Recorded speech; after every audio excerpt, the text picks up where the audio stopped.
it's important to know that with trauma, I'm looking past, you as just, Harriet who has anxiety, but I'm looking at Harriet. I'm looking at 7-year-old Harriet.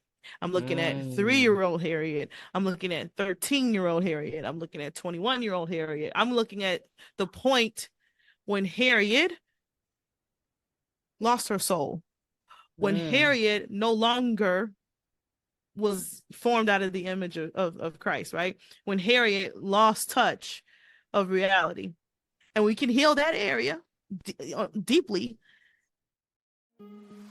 Join us at the inaugural Ascend Summit, where empowerment and healing become part of your new reality. Presented by You Are Not Your Trauma podcast, this summit is your gateway to growth, connection, and discovering your true potential. And it's all happening June 28th and 29th in Dallas, Texas. Don't miss your chance to be a part of something life-changing. Early bird tickets are on sale now. Secure your spot today by going to ascend.youarenotyourtrauma.com.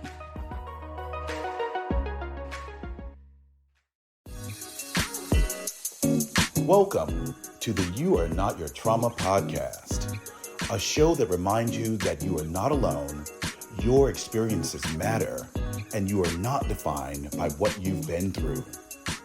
Each week, you will hear from the host and invited guests who have either personal or professional experience with trauma. They will share their stories and strategies for overcoming past wounds and beginning the journey toward healing and wholeness.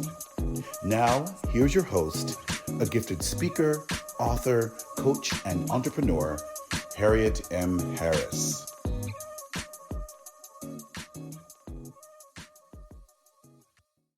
Hello, and welcome to a brand new episode of You Are Not Your Trauma, the podcast that brings hope, healing, and inspiration to those who have experienced life's most challenging moments. It's here in this space that we peel back the layers of trauma, not just to expose it, but to understand and overcome it. I'm your host, Harriet M. Harris, and I am so glad that you're here today.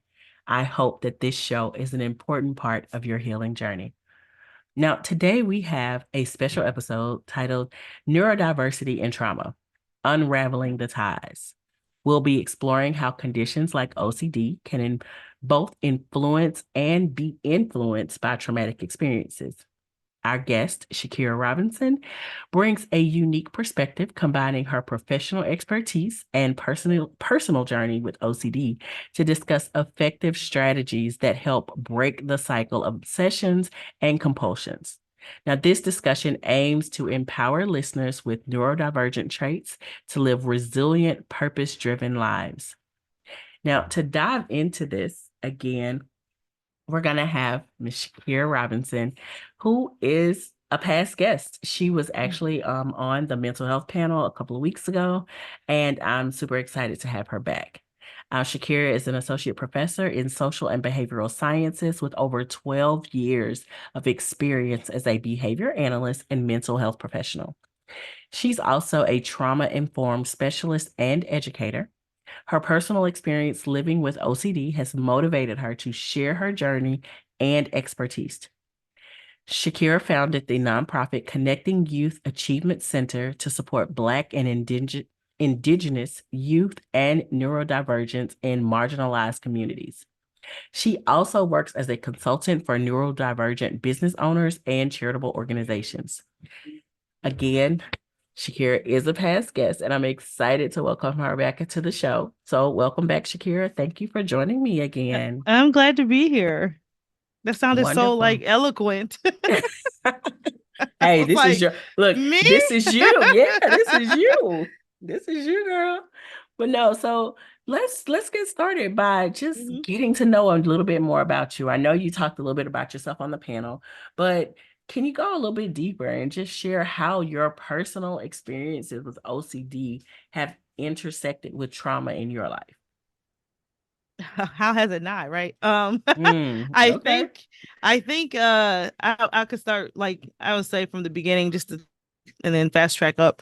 I've known I've always had differences, right, about myself, or the OCD patterns, but Growing up in the urban Mhm. community, and I just think that Black and Hispanic families are just kind of like, all right, well, if it ain't broke, don't fix it, and we ain't got the Mhm. means, the Mhm. money, or the Mhm. resources to do anything about that, right? You know Yeah. how Yeah. if the kid who, let's say, was maybe autistic or had ADHD and they were just Mhm. rowdy back in the 80s and 90s, they was just go sit your tail down, right? It was Oh. more or less like a, this is how we're going to deal with that, not addressing that there is actually some Mhm. more underlying things, right? And so Yeah. I was experiencing a lot of those underlying things, but it was two things, right? Like it was either it was like a, you know,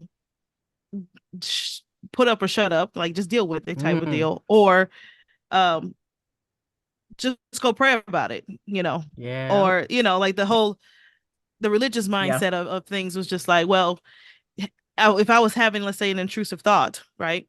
Because OCD is Right. just primarily made up of just obsessions, those intrusive thoughts that kind of lay rent free in your head over and over Mhm. and over and over. And then in order to get rid of those thoughts, we right have to feel like we need to engage in compulsions. What people Right. see is the compulsions. Oh, they're flicking on light switches Mm. constantly. They're everything has to be neat and orderly. But on the flip side, we don't talk about those who deal with hoarding, right? Which is OCD Mm. related, issue. A lot of these compulsions do tend to get worse as a result of a traumatic experience, right? Right. Like I would say, if I had to put my childhood on a scale of 1 to 10, it was definitely an 8 or 9, right? There wasn't Right. anything too pressing that happened to me Mhm. that was out there, I would say. Right. Right. Right. However, my emotional needs weren't getting met, Mm. and that created some insecure attachments, right? Right. Or ways to cope, or not being taught how to cope with things. I'm just observing what other people are doing in my family, Mhm. and thinking this is how we do it. This must be okay. Mhm.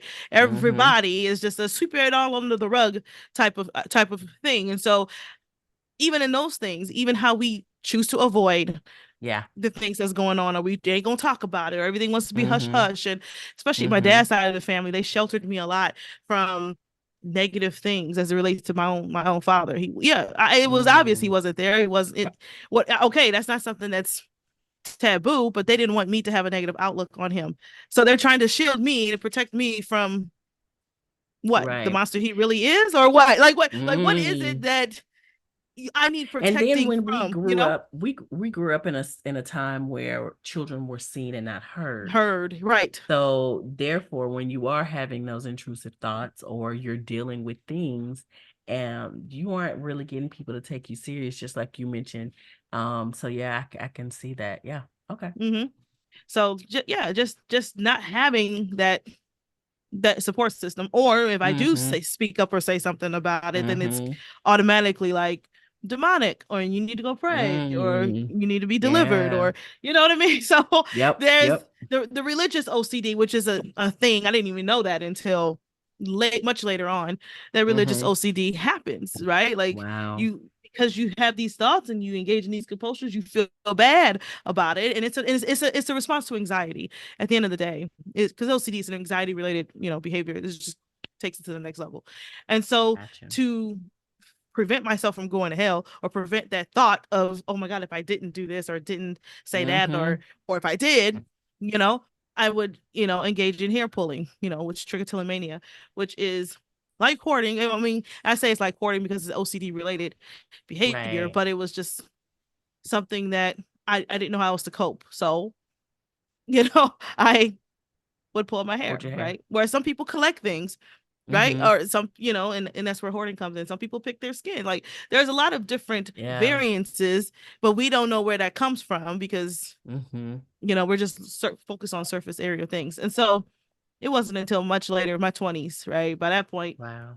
right before I got married, it was when I was like, I probably need to really address this because this Mm. is Okay. getting way out of hand.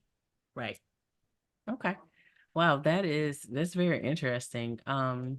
So Shakira, how do you think that trauma and neurodiversity, particularly OCD, interact in the lives of those that are affected by both, or even you mentioned ADHD as another neurodiversity. How do those impact? How do they kind of interact Yeah, together? they almost go hand in hand. Now there are diagnoses like that are neurodevelopmental, ADHD, ADD, ODD, oppositional defiant disorder, stuff like that. Yeah. That they're genetic. There's nothing you can do about that, and that's not your fault. But I think that when you have dysfunctional system, and that could be your family, that could be work, that could be whoever, right? Especially for that child that's growing up. When there's a dysfunction that happens, it can disrupt the health of the brain development, right? And how the brain develops, those formative years, the infancy and up to 3, 4, 5 years old, 80% of the brain for the most part is physically developed, and we spend the next from 5 to almost 30, right, continuing to strengthen those synaptic connections, right, that happens in the brain. Our brain fires off electricity essentially, and it tells the body what to do. So the brain and spinal cord controls it all. When there's something traumatic that happens to that child, and it could be as early as the womb, right? Especially if a parent smokes, drinks, or is in a domestic violent relationship or anything like that. If they're experiencing that abuse in the womb, that baby is still carrying that on a physiological level, right? And so what typical developing child could have been, or what child that could have been at 12 weeks gestation is typical developing, can then come out to be not so, right? So because of that impact of trauma, it does affect us. And I always tell my students, it's both nature and nurture. Like, the debate shouldn't even be a debate. It's both. They both affect the brain and body. And so there are things like I developed generalized anxiety disorder. Mid-20s, I guess, is when I would say it became more apparent. But I didn't realize, until I was pregnant and I had my first kid, oh my God, there's so much trauma that I hold or whatever that I'm holding on in my body that is obviously affecting me as a mom, or me being pregnant. And so I spent my entire pregnancy depressed, which that's not helpful. You know what I mean? Yeah, I was depressed, and then postpartum anxiety kicked my butt a lot because I already got OCD plus this. OMG, right? And so it's a lot. And so just think of that person who may experience, trigger warning, who may experience sexual assault or domestic violence or any type of abuse and neglect from childhood to if it happened when you were 55. It doesn't matter. There are traumatic things. Anything could be trauma, right? Anything that's not typical, right, is going to be considered or classified as trauma. And so we may not think it's trauma depending on the severity of it, right? If you had a parent who was very much authoritarian and very strict or whatever, that might seem normal to you, and you may not see a problem with that, but then you didn't have trust issues or have to become people pleaser or deal with perfectionism. That's a response or survival response to trauma, right? It is. And so we don't know until that impact happens how bad, right, it really does affect us, because our survival mechanism kicks in, and then we adopt this idea of resiliency. Kids are very resilient. Adults can be, but you have to be taught that if that's not something that's natural to you from childhood. Yeah, that's true. Okay. So the trauma itself can relate, or can be, no one's born with PTSD, but because of events, you can acquire it. You know what I mean? Absolutely. Yep. Look, we're going to take a very quick commercial break, but when we come back, we're going to discuss some common misconceptions about OCD and trauma and dive into some effective tools and techniques for managing those challenges. So stay tuned. We'll be right back.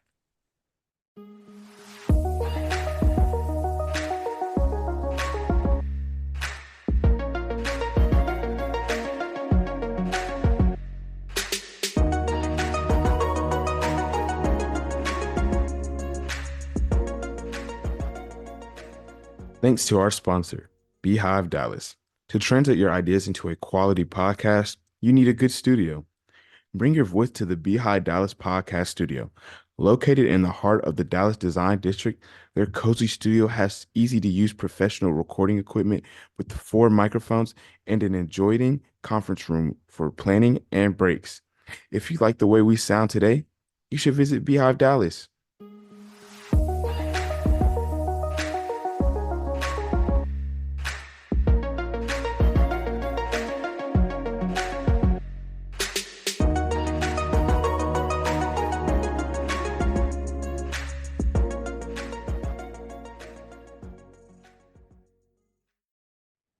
Welcome back to Your Natural Trauma Podcast. I'm here with Shakira Robinson, and we're discussing the interplay between neurodiversity and trauma. Now, Shakira, what are some common misconceptions about OCD and trauma that you encounter in your personal or professional life? Oh my goodness. One that one of the biggest misconceptions is that OCD is being a germaphobe.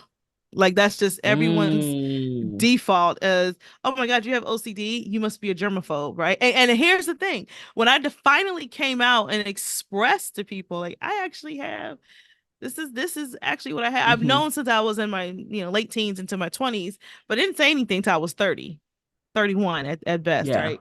So it's only been a few years, and now I'm kind of at this place where I'm like, I think I need to really talk about this, because not people, a lot of, especially people of color, we're not out there as the face or the voice, right? And so what I started telling everybody is, my family was like, yeah, we knew that. We've been telling you that since you were little. And I'm like, okay, but you straight up acted like I was some freak, like y'all didn't make me feel embraced or comforted or nothing, right? Or like, you understood. Right. I'm like, okay.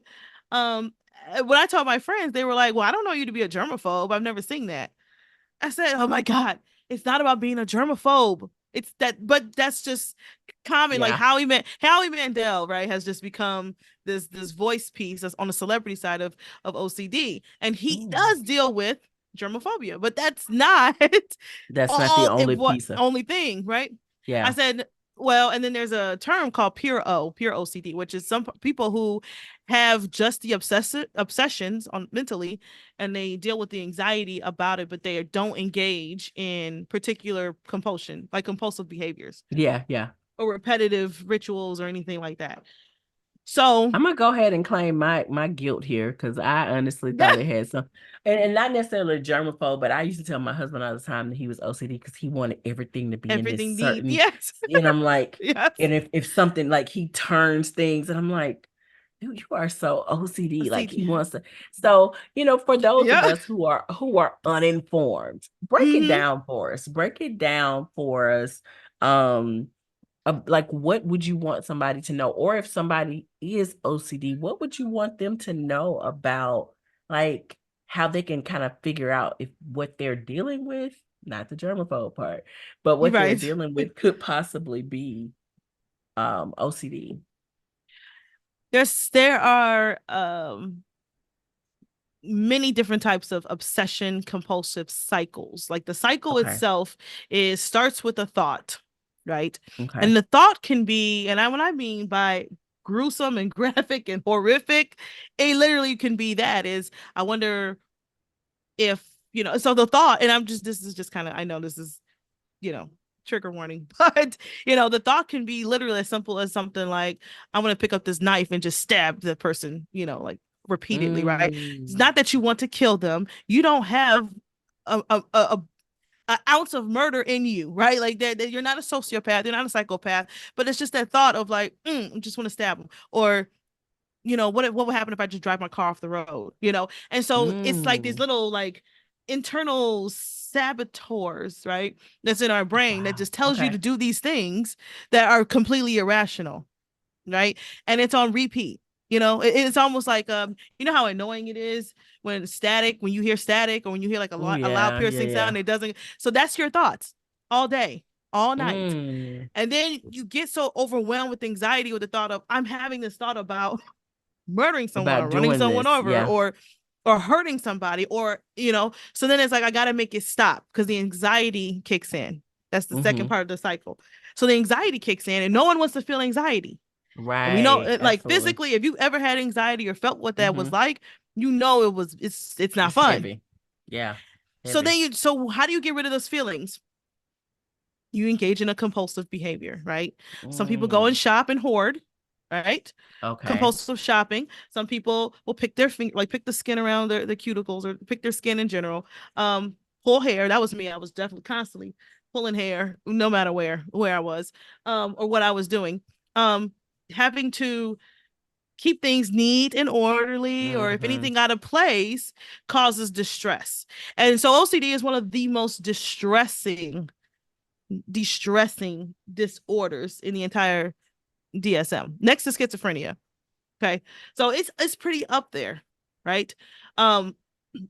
And so I would have a lot of checking, right? And checking is one of those behaviors where, how you check something over and over and over, like, let me just double check that. Check it double checking turns into 28, 8, 60, 30, 150 times that you're checking the same thing, or you're checking in with other people, right? Like, are you sure you're not mad at me? Are you sure everything okay? You sure I'm not there? And then you start to ruminate over a thought, right? Let's say you decide to, send a text message that you were already having anxiety about sending, and you didn't get any reply. OMG. And I was like, your thoughts are going. And so there's obviously, diagnostic screening that can be done.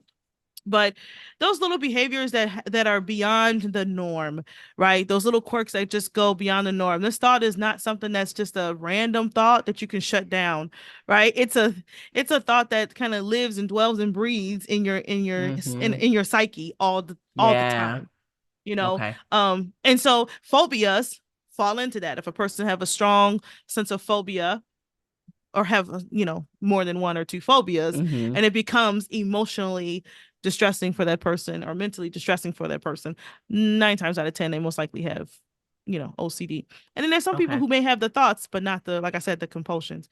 So every person is different because there is a spectrum. Okay. So we know that it's not about being a germaphobe. So we have learned something, y'all. So for y'all are listening, it's more than just being a germaphobe. It's bigger than that. It's bigger than that. So I appreciate that. That's I think that's a very good misconception to just really point out. Yeah. Now, could you describe some? Oh, I'm sorry. Were you going to say something? Yeah, I was going to say the next misconception that this is like the biggest one. The next biggest one I get is people just kind of treat OCD like it's unimportant, or not as serious or severe compared to a person who's autistic, or a person who has autism, but a person who may have ADHD, or a person who may have bipolar disorder, because with OCD comes some level of mood swings, right?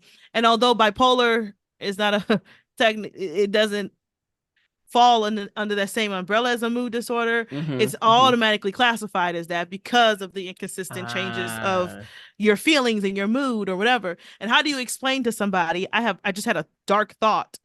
You know what I mean? Right. Without them assuming that you're either a sociopath, you're crazy, and you're burning those bridges of relationships, right? So yeah, people just kind of treat OCD because they do have this thing where it's like, oh, you're just a neat freak, or oh, you're just a germaphobe, or oh, you just do these random quirks. That's not the same as me having PTSD, or me having panic disorder, or me, whatever. And I'm like, we're all in the same family, right? Like, just as much as this is distressing for you, it is for me too. I don't show that. And I've gotten, with therapy, of course, really good at minimizing and reducing, my symptoms per se. So no, you're not going to see me pulling my hair, right? You're not going to see me cleaning my house 60 times in that day. You're not going to see me washing my hands over and over and over, or trying to avoid certain cracks in the road, or me counting out loud, or even in myself, till I get to a certain number, or having to adjust my clothes until it feels right. Those are things you don't pay attention to, but that doesn't mean they're not distressing to me. And then I have to go back and explain that. Then they're like, well, something's wrong with you. Something's wrong with you too, so people just, like, we are not in this alone. We're not. I'm not in this alone. I appreciate that. That's a good way. I think that is super important, because it really points out the fact that what I'm dealing with is no less important than what you're dealing with, and what you're dealing with Right. is no, like it puts us on the same playing field that, I deal with generalized anxiety. So, Mm-hmm. if you're saying, hey, listen, you have generalized anxiety, you have OCD, I have generalized anxiety, like we right here together. So Yes. I got you. Mm-hmm. That makes Mm-hmm. sense. That makes sense. Okay. Well, so could you describe some tools? I heard you say that you've learned to manage this a lot better. So what are some Mm-hmm. tools or techniques that have been effective for you in managing the challenges associated with OCD and trauma? Oh my gosh. There's I think on a professional level, there's only like two Mm-hmm. ways to treat OCD, right? Is exposure Okay. therapy, which is exposing you to the anxiety prone thoughts and feelings and emotions, and in hopes to decrease, right, that level of perceived fear, right? Okay. I wasn't gonna opt in to do that. So I said, okay, Lord, there's gotta be another way, because I'm not gonna do that. Like, right, I'm definitely afraid of cockroaches. Don't put me around them, because that's not gonna change. Right, you know what I No. mean? Like, so they Uh-uh. do, that's like the fear factor style. Okay. Okay. Then we have, and then of course it's just traditional what's called talk therapy or cognitive Right. therapy, right? For me, I obviously have done the talk therapy, but I had to learn, if you will, or unlearn, right? Mm-hmm. I would say this: learn more about myself as I relate to the Mm. diagnosis, right? That I'm not the diagnosis. I have Yes. the diagnosis, but that's not actually who I am per se. That's Right. just a part of me. Um, so learning me, giving myself self-compassion, which a lot of people That's a don't do big that, one. and that's very hard. Yeah, that's very hard for people who have anxiety or OCD, which is, still anxiety, but we all we tend to not feel deserving of that, Yeah. or we think it's hard to be able to give your own self grace. We've learned how to Yes. people please and be codependent like nobody's business, but when it's our turn, it's like I say this, we have to learn to be nice to ourselves, to be those. kind to ourselves, Mm-hmm. because why do we not deserve it just as much as anybody else? Like, if I am now to a place in my life, it's like, if I'm going to be nice to somebody, it's going to be me Yeah. first. I'm going to be nice Yes. to other people too, but I'm going to start, you got to start with self. Got to start with self. And so that led me to, having self compassion, telling myself that I am giving myself permission to be Mm-hmm. uncomfortable. I'm giving myself permission to engage in X, Y, and Z Yeah. because of X, Y, and Z. So give your own self permission to do that, because you don't owe anybody nothing but love. Mm-hmm. I don't owe you an explanation to it. Mm-hmm. So Mm-hmm. I don't need to harbor.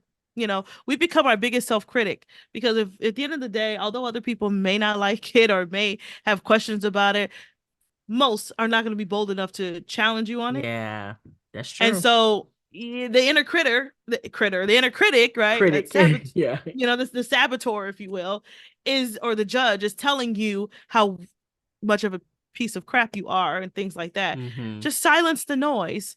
I like to like give myself deep pressure, like squeezes and things like that, and Mm-hmm. just tell myself this perception or other people's perceptions is not my reality. That's it. That's it. Right there. So I don't necessarily, so whatever comes out or is projected at me is already a lie. Yeah, And it doesn't that's true. align, right, with, the Yes. word of God. And so I am like, no, thank you. Give yourself permission to dream, give yourself permission to do and be whoever you want to be in this moment, right? Absolutely. And then from there, work to build a system that works for you. If you need to establish boundaries with folks, you need to do that, because it's for you. It ain't about them and how they feel about it. I could give two flying blah blah blahs.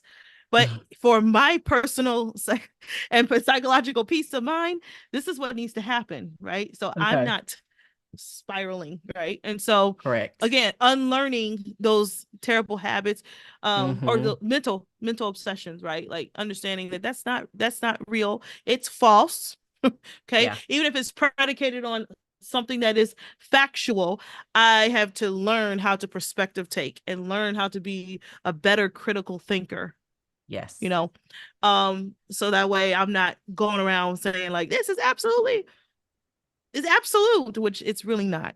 Yeah. Yeah. That's true. Now, Shakira, you are trauma informed, Yeah. right? Now, I've learned so much about being trauma informed since I started this podcast, and I think that is so important. I understand the value and the criticalness of it when you're dealing with people who have gone through trauma. Mm-hmm. So, in your opinion, how does being trauma informed change the approach to treating individuals with OCD and related neurodivergent conditions? Well, honestly, it forces you to look at the biopsychosocial, right? The biology, the psychology or physiologically, and the social component of that human being. You're seeing them as a human and not just treating symptoms. All the symptoms are rooted and treated, are they're stemmed from somewhere, right? Yeah. And if you can get to the core and the Mm-hmm. root of that person as a Yeah. spiritual being, because we all are spiritual beings, whether you believe or not, we're Correct. spiritual Yes. beings first. And so when we heal that on a semantic level, that you will find, we will find, I mean, I'm gonna speak for me, but most of us Yeah. are gonna find that a lot of those character traits or behaviors or symptomatically will start to fall off or dissolve or almost course correct themselves. And so Okay. it's important to know that with trauma, I'm looking past, you as just Harriet who has anxiety, but I'm looking at Harriet. I'm looking at 7-year-old Harriet. I'm looking at 3-year-old Harriet. I'm looking at 13-year-old Harriet. I'm looking at 21-year-old Harriet. I'm looking at the point when Harriet lost her soul, when Harriet no longer was formed out of the image of Christ, right? When Harriet lost touch of reality. And we can heal that area deeply, then big girl Harriet, right? 35-year-old Harriet, 40-year-old Harriet, 75-year-old Harriet, right? Can start to live an actual whole and healthy life. So yeah, it helps to tap into the root and not just fix or put a band-aid over symptoms. Oh yeah, love that. Mm-hmm. Now, in your role as founder of the Connecting Youth Achievement Center, how do you incorporate your understanding of neurodiversity and trauma into supporting Black and Indigenous youth with neurodivergence? I've seen on the educator side, like so often, that our Black and brown babies can consistently get down to, gets shut down to the bottom of the totem pole. And they already have, by the time they get to the center, they're already living in despair, living hopeless, right? And it's my job, again, to disrupt the mental and behavioral pattern, right? For the trauma and say, no, we're not going to do this. You can be successful. You will, blah, blah, blah, A lot of them already know that they're different. Their brain works differently and they process things differently. And trust me, other adults in their life had no problem using that as a form of emotional abuse, right? And so hence the despair. Right. So they come in and they're like, well, I'm not good at math. I can't do math. So they shut down. And it's like, really? Because I clearly saw you doing that, And so, or they're unmedicated or they constantly are getting kicked out of school. And I'm like, well, what's that going to do? You complain about, the prison system and y'all want prison reform, but you're constantly pushing these babies further and further into the inferno. Come on now. So anyway, I said, you know what? Enough is enough. Enough is enough. There's no need for these parents to continue to not have, to not have the finances or the resources as our counterparts. That's just not going to happen. So let's get them where they need to be and let them actually achieve these goals and these benchmarks so that they can actually thrive in life. I'm looking at them 20, 30 years down the road, and y'all just see them now at 6, 7, 8, 9, 10, 12 years old. This is going to be a 40-year-old, 50-year-old adult at some point. Yeah. Who, right? And if we can work on it up front now. That's right. Oh, Lord, you're giving me chills. But look, I love that for the babies because, I mean, they need, like, those kids, they need that opportunity to clear out the things instead of people making them feel or pushing them to that despair that you mentioned. Instead Mm-hmm. of people pushing them to that, they need somebody. They need what you have to offer. So I mean, I just Mm-hmm. love that, so that someone can see them and then help them get where they need to be. So Mm-hmm. I love that. I love that so much. Mm-hmm. Well, Thank you. Shakira, this has been so good. This has been so interesting and informative. And look, I didn't learn some things because, for one, these misconceptions, you got us with this OCD and germaphobe thing. So, but no, Yes. this has been great. So we are going to take another quick commercial break, and then we're going to come right back so that you can give us we can wrap up and you can give us your final thoughts for this episode. So we will be right back.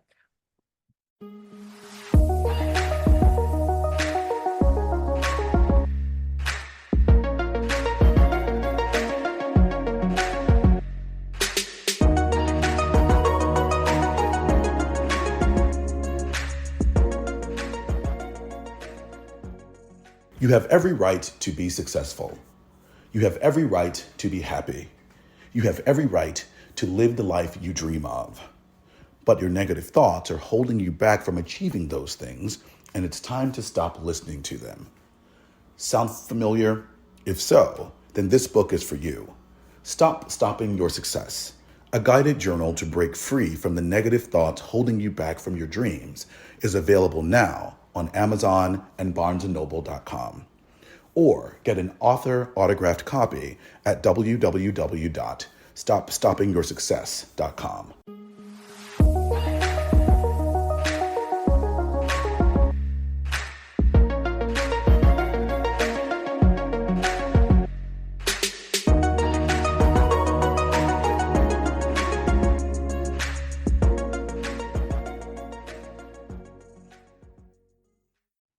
Okay, we are back. Shakira, this has, again, I mean, it's been great. Thank you so much for coming back and doing an individual episode. Thank you for sharing your insights, your experiences, your personal, not, your personal experience and your professional knowledge. So I think the work that you're doing is truly inspiring. So you keep helping those Oh, babies.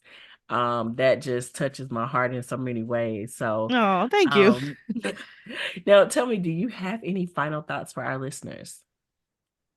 My final thought or thoughts would Go for it. would be to um ask questions Yeah. and just ask it. People with mental disorders or barriers or challenges or however you want to Mm-hmm. formulate that are not scary people, even the No. sociopaths. Okay, they're not actually scary people if you Yeah. go to talk and treat them with the have that human experience with them and Yeah. ask those questions that Yeah. you've probably been wanting to know. You're not going to be chewed out by it more less than you would if you were just like throwing the assumptions and trying to Mm-hmm. nail them to the wall. And so if you just get to ask, have if you have the opportunity, take a person to lunch, ask those Oh, I questions, love come from that. a place of empathy, right? So that way you can gain understanding. And when two or more can gain some understanding and clarity about things, it legit will heal the world. I love that. And so yeah. Well, thank you. Thank you again. Thank you for your insights. And let me tell you, this thought of take a person to lunch, like that's huge. That's huge. I Yeah. think we need to do more of that, more of seeing people for the human beings that they are instead of using judgment, because I think that would help people to feel more accepted. And I think that's Yeah, really what that changes so much. It it changes a does. lot. What people do when they don't understand something, they just fill in the gaps Mm-hmm. psychologically, Yeah. subconsciously fill in the gaps for things that don't make sense or what they think they might know. Mm-hmm. And so they tell themselves when you do that, you create a narrative which is never really rooted out of anything valid or Right. accurate. And so people just go with it and run with that. When Yeah. it's like, well, you Yeah. know what? I can't say A or B or C. And so Mm-hmm. why not just, talk to the horse themselves, get it from the horse's mouth and have an Absolutely. understanding. And Yeah. it can change your life. I Can started change your doing life. that. I watched a TED talk about it. And that's how I learned about Really? it. Okay. Take a person to lunch who's opposite of you, right? Or whatever. Mm. And just be able to lead with empathy and have that human experience. And kid you not, people are more willing to be vulnerable and let their hair down and Yeah. be open-minded, right? When it's Yeah. something that's casual, something you like to do for fun, whether it's for fun or not, whatever. Yeah. But you know, as a friend of mine says, you take someone out and let them cuss and fuss, and they'll be Hey. you'll learn way more, right? Yeah. Than trying to Make some assumptions. yes. Yeah. Okay. Well, again, thank you, thank you, thank you. I'm excited for what our listeners have learned, what I've learned in this episode. So thank you. And Thank now I you. want to invite all of our listeners to join the conversation. I'd love to hear your thoughts on today's episode. What strategies have you found helpful in managing anxiety or OCD? I want you to share your experiences with us on social using the hashtag You Are Not Your Trauma Podcast. And let's continue this important conversation together. Now, when you make your post and you give your information, you do your video, be sure to tag You Are Not Your Trauma Podcast on Facebook, Instagram, or TikTok. And let's just create a community where we can grow and be empathetic to one another. And as we close out this episode, I want to leave you all with this thought. Healing doesn't mean that the damage never existed. It means the damage no longer gets to control our lives. So remember that you are not your trauma, and there is always hope for a brighter, more purpose-driven future. Now, I again want to thank everyone, all of our listeners, for tuning in to this week's episode of Your Natural Trauma Podcast, because your presence is a vital part of this collective journey. Now, if you found today's episode helpful, please don't forget to share it with someone who can benefit from the information that's shared. Now, don't go send it to somebody who you think got OCD or who's a germaphobe. Pull them together, sit them down, and listen to it with them. Also be sure to subscribe, rate, and review the show. You can check out the website, www.yournaturaltrauma.com, to leave feedback, request to be a guest on the show, subscribe to the show, get information on our wonderful show guests, and to get information about advertising on Your Natural Trauma Podcast. You can connect with Your Natural Trauma Podcast on Facebook, Instagram, TikTok at Your Natural Trauma Podcast. And if you have a short story to share, email me at contact@harrietmharris.com. Now, you all know that I recently announced the Ascend Summit 24 is happening, y'all. We are almost a month away.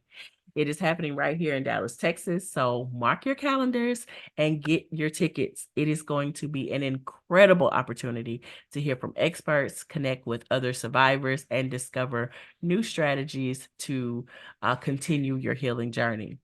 Tickets are available now, so go to ascend.yournaturaltrauma.com, grab your ticket, get a buddy pass, bring a friend. We want to see you there. We want to see you take that journey from that dark space of trauma, hurt, and pain and ascend to the light of healing, wholeness, and happiness. Now, don't forget that you can also download the You Are Not Your Trauma app for more resources and community support. It is a fantastic tool to accompany you on your healing journey. It is available in the Google Play Store and the Apple App Store.